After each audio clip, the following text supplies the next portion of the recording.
Hello मेरे प्यारे विद्यार्थियों, आज हम आप लोगों का स्वागत करते हैं अपने KPS एकेडमी 1502 में।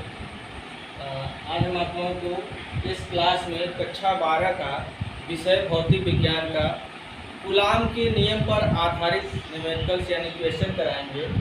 तो चलते हैं इस क्वेश्चन की कड़ी में। सबसे पहला क्वेश्चन लेते हैं हम, और इस क्वेश्चन को जानने से पहले थोड़ा सा हम कूलाम के नियम का जिक्र कर देते हैं। कूलाम का नियम आपको समझ में आएगा तभी ये न्यूमेरिकल भी समझ में आएंगे। तो देखिए, जैसे हम जानते हैं कूलाम का नियम होता क्या है कि कोई दो बिंदु आवेश Q1 और Q2 यदि एक दूसरे से किसी दूरी r पर स्थित हों तो इनके बीच वैद्युत बल कार्य करता है। अब वो आवेशों के प्रकृति पर आधारित होता है। यदि दोनों आवेश एक ही प्रकृति के रहेंगे तो उनके बीच प्रतिकर्षण बल काम करता है। यदि दोनों आवेश विपरीत प्रकृति के रहते हैं तो उनके बीच आकर्षण बल कार्य करता है। और इसी बल का मान निकालने के लिए कूलाम ने एक फार्मूला दिया है और उसके साथ साथ इसी पर डेफिनेशन बना है। तो कूलाम के नियमानुसार होता क्या है कि किन्हीं दो बिंदु आवेशों के बीच लगने वाला वैद्युत बल उन आवेशों के मात्राओं के गुणनफल के समानुपाती तथा उनके बीच की दूरी के वर्ग के व्युत्क्रमानुपाती होता है। ये कूलाम का नियम है। तो कूलाम के नियम को यदि इन दोनों फार्मूलों को कंबाइन करते हैं तो यहाँ से कूलाम के नियम से बनता है फार्मूला हमारा F प्रोपोर्शनल Q1 Q2 बटे R स्क्वायर। और यहाँ से जैसे ही प्रोपोर्शनलिटी हटाते हैं तो एक नियतांक लगता है, ये नियतांक K मान लेंगे और यहाँ हो जाएगा Q1 Q2 बटे R स्क्वायर। हम मान लेते हैं दोनों आवेश निर्वात के माध्यम में रखे हैं, तो उस कंडीशन में प्रयोगों द्वारा K की वैल्यू यहाँ से मिलती है 1/4 पाई एप्सिलॉन नॉट इंटू के Q1 Q2 बटे को R स्क्वायर। और ये बल है तो न्यूटन में होगा। और साथ ही साथ यहाँ पर जो हमारा 1/4 पाई एप्सिलॉन नॉट होता है, प्रयोगों के आधार पर इसकी वैल्यू आती है 9 × 10 के घाते 9 न्यूटन मीटर स्क्वायर प्रति कूलाम स्क्वायर। ये इसका मात्रक होगा। तो इस तरीके से ये हमारा हो गया कि कूलाम के नियमानुसार कोई भी दो बिंदु आवेश है तो उनके बीच लगने वाला जो बल है उसका मान हम इस फॉर्मूले से निकाल सकते हैं। बस उसके लिए दोनों आवेशों की मात्राओं का मान हमें मालूम होना चाहिए और उनके बीच की दूरी का मान होना चाहिए। तो इसी पैटर्न पर क्वेश्चन दिया गया है। क्वेश्चन में हमें दिया गया है क्या, एक क्वेश्चन है, इसमें बोला गया है कि दो बिंदु आवेश प्लस 2 कूलाम तथा प्लस 6 कूलाम आवेश एक दूसरे से 4 सेंटीमीटर की दूरी पर स्थित है। यानी यहाँ पर हमें प्रश्न में दे दिया गया है क्या, प्रश्न में हमें दिया है कि दो बिंदु आवेश, पहले को मान लेते हैं हम Q1 जो कि प्लस 2 कूलाम दिया गया है और दूसरे को मानते हैं Q2 जो कि प्लस 6 कूलाम दिया गया है। अब इसके बाद इनके बीच की दूरी दिया है 4 सेंटीमीटर। अब हमें मालूम होना चाहिए कि न्यूमेरिकल लगाते समय फिजिक्स में, भौतिक विज्ञान में हर एक वैल्यू SI पद्धति में होनी चाहिए या फिर MKS पद्धति में होनी चाहिए। तो ये CGS पद्धति में इसे MKS में चेंज करेंगे तो सेंटीमीटर को मीटर में चेंज करेंगे तो 100 से भाग देना होगा और 100 को लिख सकते हैं 10⁻2, ऊपर जाएगा तो ये हो जाएगा -2 और दूरी है तो अब ये मीटर से हो जाएगा।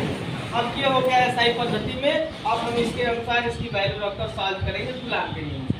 तो लिखेंगे अब कूलाम के नियम से इन दोनों आवेशों के बीच लगने वाले बल की बात करें तो वो हो जाएगा F बराबर 1/4 पाई एप्सिलॉन नॉट इंटू के Q1 Q2 बटे को R स्क्वायर। चलिए इसमें मान रखते हैं, इसकी वैल्यू होती है हमारी 9 × 10 के घाते 9 होता है।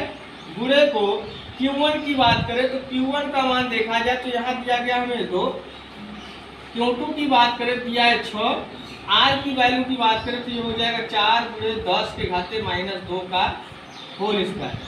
ये हो जाएगा। तो अब यहाँ हो गया हमारा 2 × 6 = 12, 12 × 9 = 108, ये 108 हो जाएगा। और यहाँ से इसका वर्ग करेंगे तो ये हो जाएगा। और यहाँ पर 10 के घाते 9 नीचे हो जाएगा 4 का वर्ग, 4 × 4 = 16 और गुणे 10 के घाते -2 का वर्ग करेंगे -4 हो जाएगा।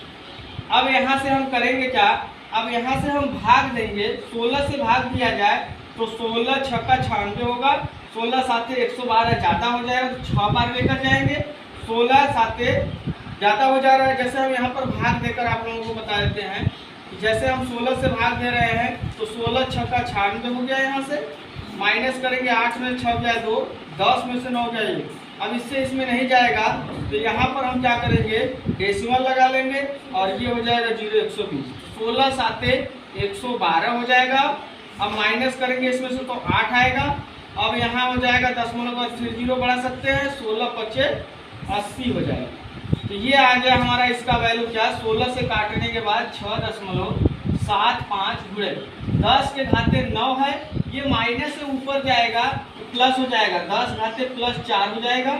अब यहाँ हो गया 6.75 गुणे, यहाँ पर देखा जाए जब आधार बराबर रहता है तो घात को हम जोड़ लेते हैं तो 9 और 4 जुड़ जाएगा, 9 4 13, और यहाँ पर इन दोनों आवेशों के बीच लगने वाला यही बल होगा और ये न्यूटन में होगा, क्योंकि बल का मात्रक होता है SI पद्धति में न्यूटन में, यानी आंसर आएगा इतना न्यूटन।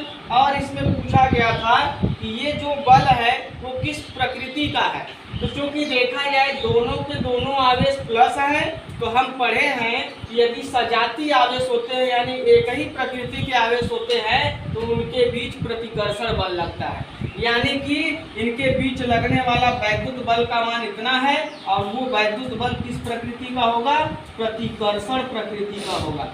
इसकी प्रकृति जो होगी प्रतिकर्षण होगी, यानी कि प्रतिकर्षण प्रकृति का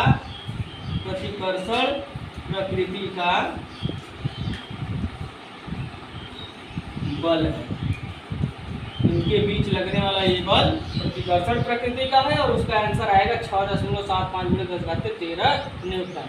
तो देख लीजिए इस पैटर्न से ये न्यूटन लगेगा। क्वेश्चन बहुत ही आसान है, बस हमें ये फार्मूले याद होने चाहिए और 1/4πε0 की वैल्यू मालूम होनी चाहिए और रख कर इस तरीके से हमें मल्टीप्लाई करके डिवाइड करके सॉल्व करने आना चाहिए। मल्टीप्लाई डिवाइड आपको अच्छे से आता होगा और ये याद रखेंगे हमेशा कि ये सेंटीमीटर में है, सेंटीमीटर में हमको वैल्यू कभी भी नहीं रखनी होती है, इसमें फिजिक्स में हमेशा मीटर में रखनी होती है, दूरी जाना हमेशा SI पद्धति में सारे मान को रखकर हम लगाते हैं। तो इन बातों का आप ध्यान देंगे तो सारे न्यूमेरिकल आपसे आसानी से लग जाएंगे। तो मैं अपनी तरफ से पूरा प्रयास किया हूँ कि आपको ये प्रश्न अच्छे से समझा पाया हूँ। तो आपको यदि मेरा अच्छे से ये क्वेश्चन समझाने में आपको समझा पाया हूँ तो ये मेरा चैनल है KPS Academy 1502, आप इसे सब्सक्राइब करें और अपने मित्र दोस्तों में भी शेयर करें ताकि वो भी इस तरीके से पढ़कर इसका लाभ उठा सकें और इस सत्र में अच्छा नंबर ला सके फिजिक्स में। चलिए अब हम आपको नेक्स्ट क्वेश्चन नेक्स्ट वीडियो में बताएंगे। धन्यवाद।